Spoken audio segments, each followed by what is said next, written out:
It's a one-time thing. Birbal was not present in the court. Taking advantage of this, some ministers started filling the ears of Emperor Akbar against Birbal. One of them started saying, "Your Majesty, you only give every responsibility to Birbal and his advice is taken in every work. This means that we are incompetent. But it is not so, we are also as capable as Birbal." Birbal was very dear to Maharaj. He didn't want to hear anything against them, but he figured out a solution not to let the ministers down. He said to them, "I want an answer from all of you."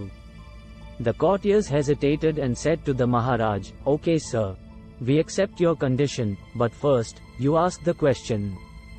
The king said, "What is the biggest thing in the world?" Hearing this question, all the ministers started staring at each other. Seeing his condition, Maharaj said, "Remember that the answer to this question should be correct and precise. I do not want any awkward answer." On this, the ministers asked the king for a few days' time to answer this question. The emperor also agreed to this. After leaving the palace, all the ministers started looking for the answer to this question. The first said that God is the biggest thing in the world, then the second said that hunger is the biggest thing in the world. The third rejected the answer of both and said that God is not a thing and hunger can also be tolerated, so the answer to the emperor's question will be neither of these two. Time passed slowly and all the days passed. Still, all the ministers started worrying about their lives after not getting the answer to the question asked by the emperor. Not finding any solution, they all reached Birbal and narrated his whole story to him.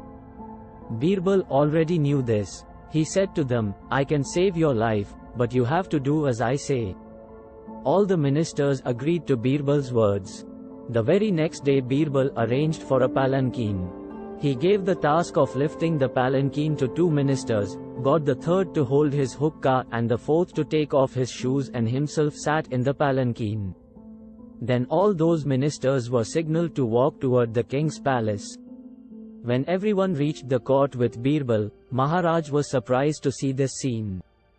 Before he asked Birbal anything, Birbal himself said to the king, "Your Majesty, the biggest thing in the world is thunder.